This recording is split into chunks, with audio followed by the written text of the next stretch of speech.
사신 아버지 하나님, 지난 3일 동안 저희들을 또 지켜주시고 이 저녁에 나와 우리 교회가 함께 형제들, 자매들과 함께 아버지 앞에 찬양 드리고 또 말씀을 다시 묵상하고 주 앞에 우리들이 갖고 있는 기도의 제목을 아뢰 수 있는 특별한 시간 주신 것을 감사합니다. 주님과의 시간이 항상 특별한데 이 저녁에도 주님께서 이 시간을 통하여 우리에게 말씀하시고 우리의 심령을 주님께서 놀라운 은혜로 채우실 줄로 믿습니다. 시종을 의탁드리옵고 감사드리며 예수님의 이름으로 기도를 쌉나이다. 아멘. 아멘. 예, 오늘 저녁 설교 말씀을 청년 중에 지난주에 제가 부탁을 안 했다는 사실을 지금부터 1시간 반 전에 깨달았습니다. 그래서 제가 지난주 설교를 급히 다시 보면서 하나님 말씀을 같이 묵상하려고 준비를 했는데 에베소서 6장 1절부터 4절까지를 우리가 한 목소리로 합독을 하시겠습니다. 에베소서 6장 1절부터 4절까지 말씀입니다. 네, 찾으신 줄 알고 4장 1절부터 같이 봉독을 합니다. 자녀들아, 주 안에서 너희 부모에게 순종하라. 이것이 옳으니라. 내 아버지와 어머니를 공경하라. 이것은 약속이 있는 첫 계명이니 이로써 내가 잘되고 땅에서 장수하리라. 또 아비들아, 너희 자녀를 노릇게 하지 말고 오직 주의 교훈과 훈계로 양육하라. 아멘. 여러분, 이 말씀은 사도 바울이 1장부터 2장, 3장까지의 교회는 하나님께서 창세전부터 계획하셨던 하나님의 비밀인데 이것이 오늘 우리에게 알려졌다. 그래서 우리가 그 하나님의 비밀에 속한 자들이 되어서 그 영광스러운 교회 지체들이 되었다. 그래서 4장에서는 교회가 한 몸, 한 성전으로 함께 주 앞에 세워져 가는 자가 되었고 하나됨에 성령께서 하나되게 것을 힘써 지켜라. 그런 말씀으로 1, 2, 3, 4장이 이어집니다. 그리고 5장에 가서는 성령으로 충만한 삶을 살도록 말씀하시죠. 근데 성령으로 충만한 삶의 결과가 어떤 것이냐? 남편이 아내를 사랑하고, 아내가 남편을 사랑하고, 부모가 자녀를 사랑하고, 자녀가 부모를 공경하고, 상전들이 하인들을 사랑하고, 하인들이 상전을 사랑하는 모든 인간 관계로 성령 충만이 나타나게 된다. 그 말씀을 지금 에베소서 전체 흐름 속에서 말씀을 하고 있습니다. 그리고 그 성령의 충만함을 받으려면 어떻게 해야 되느냐라고 할 때 구원의 투구를 쓰고 의의 흉배를 붙이고 말씀의 검을 가지고 항상 기도하고 감사하고 또 범사에 하나님을 찬양하는 그런 삶이 우리를 향한 하나님의 뜻이다. 그렇게 쭉 이어져 가고 있습니다. 그것들 중에 그리스도인들이 성령 충만한 삶의 한 관계성에서 부모와 자녀 관계가 중요한 관계로 다뤄지고 있는 것을 보게 됩니다. 특별히 오늘 이 말씀 보면 자녀들에 대한 태도, 부모에 대한 자녀들의 기본적인 입장은 뭐냐라고 할 때 부모에게 순종하는 것이다. 그래서 1절에 보면 자녀들아 주 안에서 너희 부모에게 순종하라. 이것이 옳으니라. 성령으로 충만한 사람들의 특징 중에 하나가 자녀로서 부모에게 순종하는 것이다. 그렇게 지금 지적을 하고 계십니다. 그래서 주 안에서 부모에게 순종하라. 그렇게 말씀을 하고 있습니다. 사실은 하나님께서 창세기 1장 26절에서 인간을 만드시겠다고 구상을 하셨죠. 계획을 하셨습니다. 그리고 27절에서 계획대로 사람을 창조하시는데 남자와 여자로 하나님의 형상대로 사람을 창조하셨습니다. 그리고 28절에서는 만들어진 인간들을 향하여 하나님께서 그들을 만드실 때 가졌던 계획을 말씀하시고 그렇게 하라 그렇게 말씀하셨죠. 그래서 그 계획을 알려주고 명령하신 내용이 뭐냐라고 할 때 그게 바로 26절에 가지던 계획인데 그것은 뭡니까? 생육하고 번성하여 땅에 충만하고 땅에 있는 모든 것을 다스리는 일이었습니다. 그래서 우리가 인간을 만물의 영장이다 그렇게 말하는데 그건 하나님의 형상대로 지음받았기 때문이죠. 그리고 지음받은 인간에 대한 첫 번째 명령이 생육하고 번성하라. 그래서 여러분 주님께서 우리에게 주신 최초의 명령이 또 하나님의 뜻이 이것이기 때문에 우리는 사실 안 믿는 사람들조차도 전 세계 곳곳을 인간들이 정복하고 다스리는 삶의 터전들로 만들어 왔습니다. 아마 인간의 힘이 아직 제대로 미치지 않는 곳이라면 바닷속일 겁니다. 나머지는 거의 다 정복했어요. 자, 그런데 그 일이 뭘 통해서 이루어지냐 할 때 생육하고 번성하는 걸 통해서 이루어진다는 것이죠. 그 생육과 번성을 이루는 관계가 뭐냐? 부모와 자녀 관계입니다. 부모가 있고 그들이 낳은 자녀들이 있고 이게 하나님께서 인간을 하나님의 대리자로 하나님의 대행자로 이게 원래 하나님이 인간을 창조하신 건요. 하나님의 일꾼으로 만드신 거예요. 사역자로 만드신 겁니다. 그런데 이 하나님의 이 계획과 뜻이 이루어지는 구체적인 방법이 뭐냐 그럴 때 생육하고 번성하는 것이고요. 생육하고 번성하는 것은 부모와 자녀 관계가 계속 이어져 가면서 이루어지는 것이다 하는 것이죠. 그래서 이 기본 관계는 다른 모든 인간 관계로부터 독특하게 구분됩니다. 그게 무슨 관계냐 그럴 때 부모의 자녀에 대한 자기 희생적인 사랑의 관계이다 하는 것이 보죠. 아마 이런 부모와 자녀의 관계에서 부모의 자기 희생적인 사랑은 문화 인류학적으로 모든 민족, 모든 족속에 공통된 점인 것을 보게 됩니다. 뭐 사람 그만두고요. 저희 집에 고양이가 있는데요. 희한하더라고요. 고양이가 다 컸어요. 근데도 그 애미가 같이 사니까 다 큰 고양이 새끼한테 애미가 제가 이 생선 토막을 하나 이렇게 주면 그걸 자기 새끼한테 묻어주더라고요. 다 큰 새끼한테. 참 짐승도 모성애가 대단하다 하는 걸 보는데 사람은 더 말할 게 없죠. 그런데 자녀들이 부모에 대한 태도는 어떻습니까? 부모를 자기 희생적으로 사랑하는 것이 공통적이고 보편적인 현상이다라는 말을 별로 들어본 적이 없어요. 부모는 그런데 자녀는 그렇지 않습니다. 부모를 사랑하되 자기희생적으로 부모를 사랑한다는 것은 거의 우리가 자연스럽게 듣지 못한 일이고 자녀들이 부모를 자기희생적으로 사랑하는 것이 당연한 마땅한 그런 상황은 아닌 것이 분명합니다.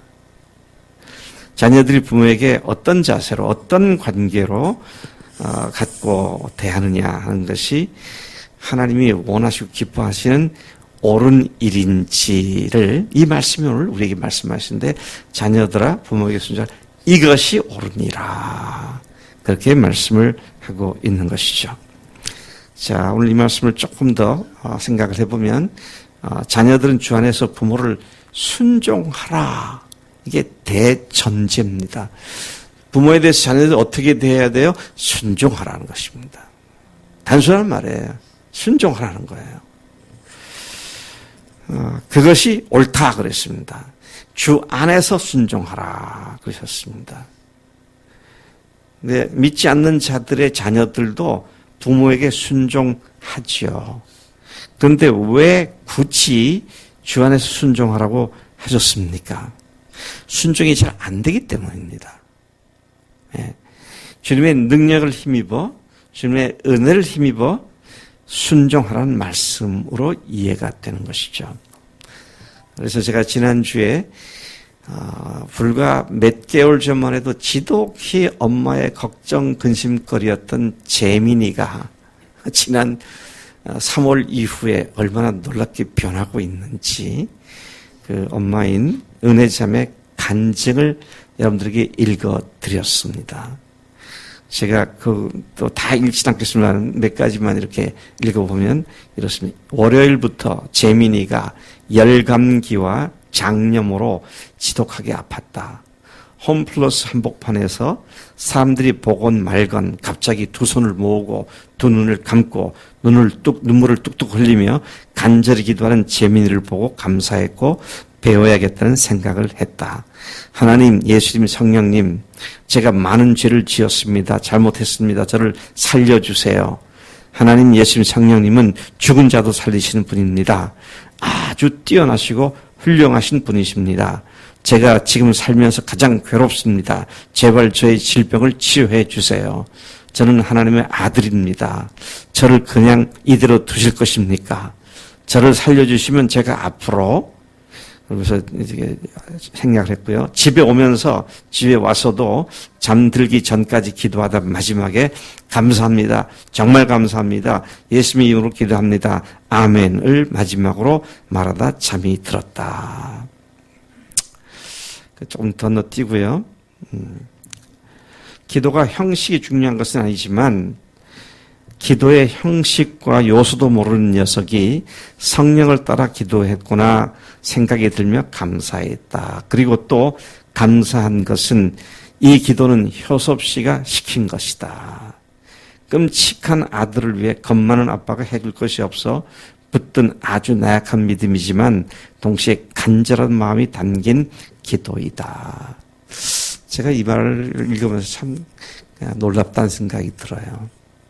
은혜 자매가 자기 남편에 대해서 그렇게 믿음이 아직 제대로 서 있지 않은 상태로 파악하고 있는 그 남편이 아들한테 기도하라고 하니까 이 아이가 홈플러스 한복판에 서가지고 아빠가 하라니까 눈물을 뚝뚝뚝 흘리면서 기도를 하는 모습이 엄마에게도 도전되고 우리에게도 도전되고 이 아이의 작은 순종, 아버지 말에 순종한 이것이 이렇게 많은 영향을 끼칠 수 있다는 것이 참 놀랍다는 생각이 듭니다.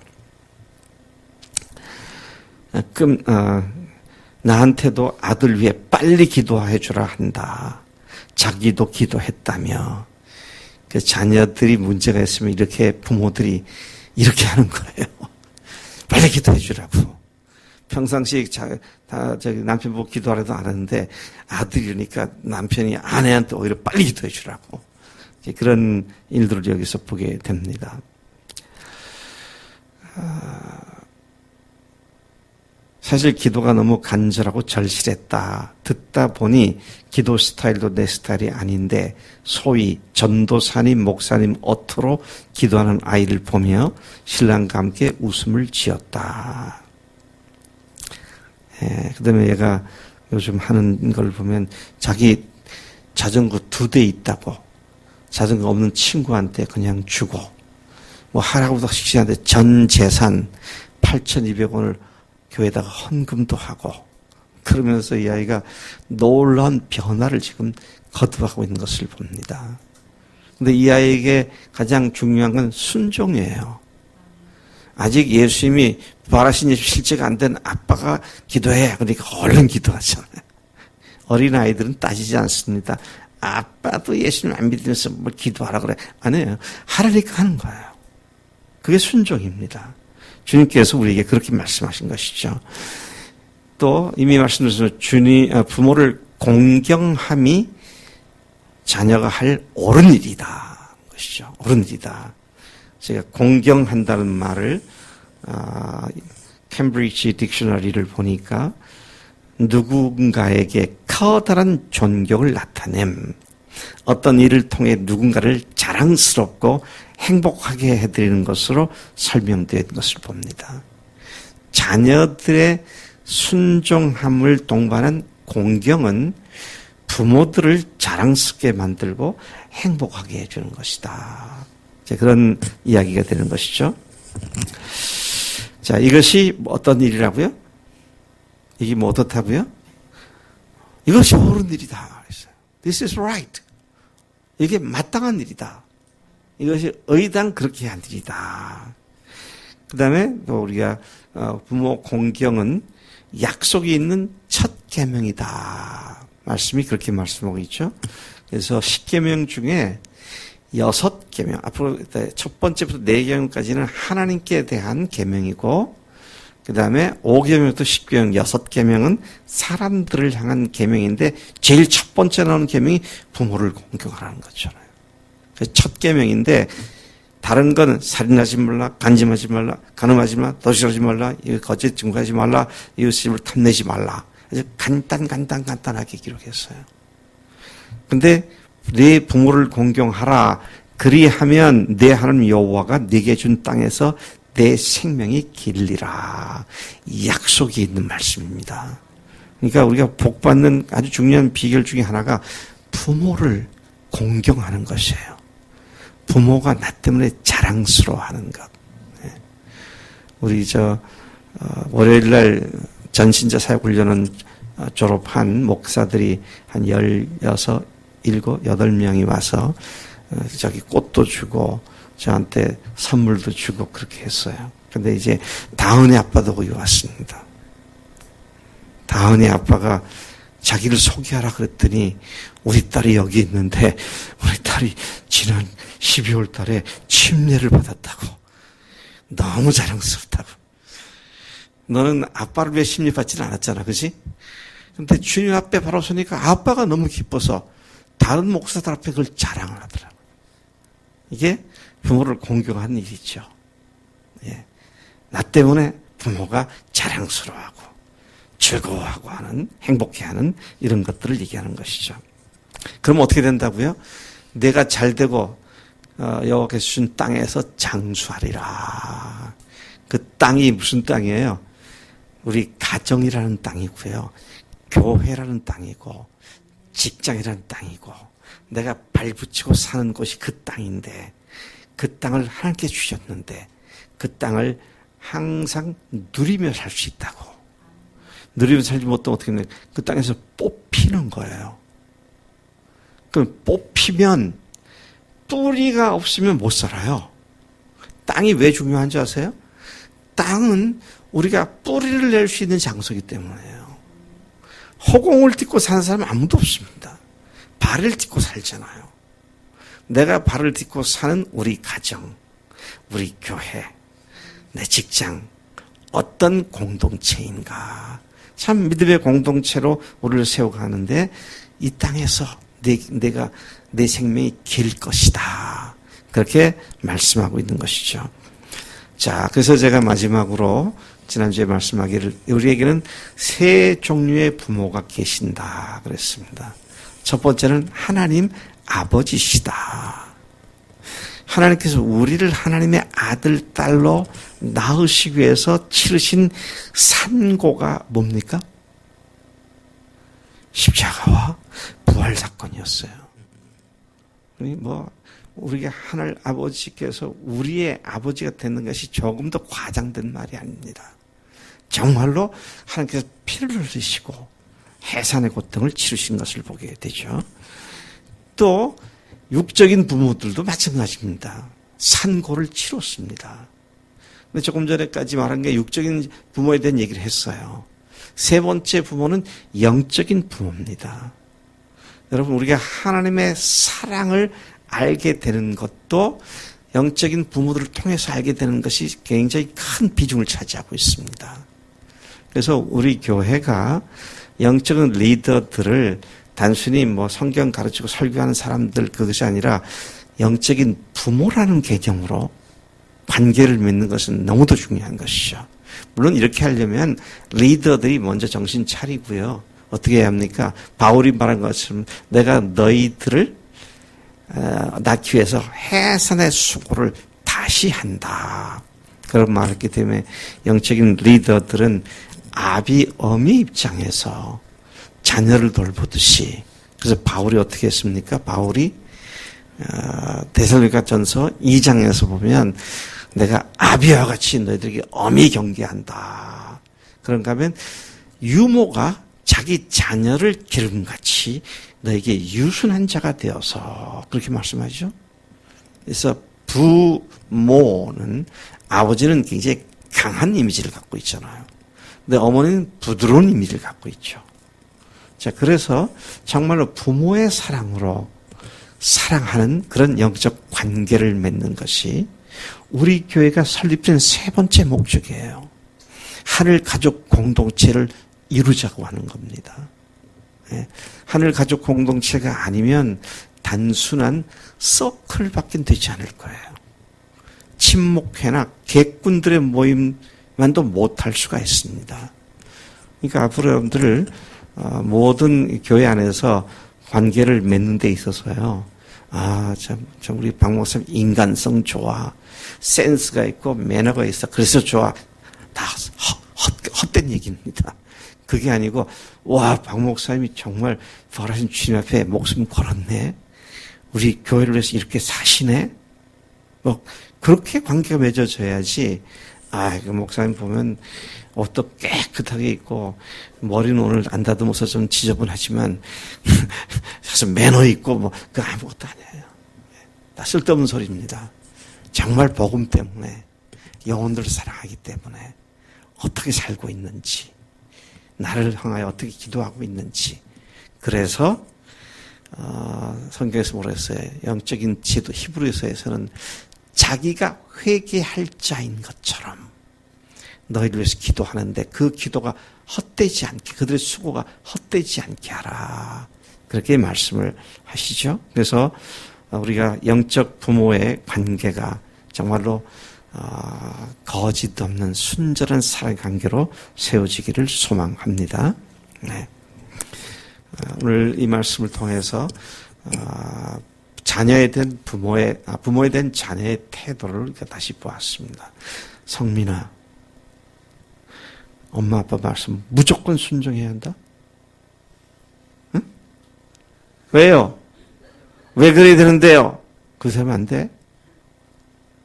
알았지? 알았지? 큰 소리로 아멘 해봐. 안 들려. 다시. 아멘. 그게 그렇게 하는 게 뭐라고요? 그게 옳은 일이라고 그랬어. 옳은 일이라고. 하나님 아버지 감사합니다. 오늘 다시 지난 주일 말씀을 상기하게 계시니 감사합니다. 하나님께서 옳은 것이라고 말씀하셨는데 그 말씀 그대로 우리가 부모에게 순종하며 공경하는 삶이 우리의 삶의 기본적인 특징이 되도록 하나님 은혜를 더 내려주시기를 원합니다. 그렇게 살겠습니다. 하늘 아버지에게 순종하고 영적인 부모에게 순종하고 리더에게 순종해서 하나님께서 우리에게 주신 이 귀한 영적 가족 공동체의 토양이 날마다 비옥해지는 그런 토양이 되도록 복 주신 줄로 믿습니다. 감사합니다. 예수님의 이름으로 기도로 쌉나이다. 아멘. 아멘.